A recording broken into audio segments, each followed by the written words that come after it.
Meaning of Exmoor. Exmoor. Exmoor.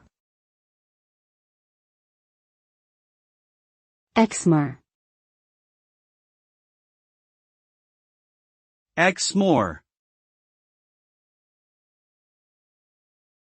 Exmoor is a moorland area located in southwest England, mainly in Somerset and Devon. Its name is believed to have derived from the Old English words ex and moor, meaning the moor of the wild cattle. It is known for its unique landscapes, including heather-covered hills, rolling coastline, and steep cliffs. Exmoor is also home to several rare and endangered species, such as the Exmoor pony, the red deer, and the nightjar. The area attracts tourists for its outdoor activities, including hiking, cycling, horse riding, and wildlife watching.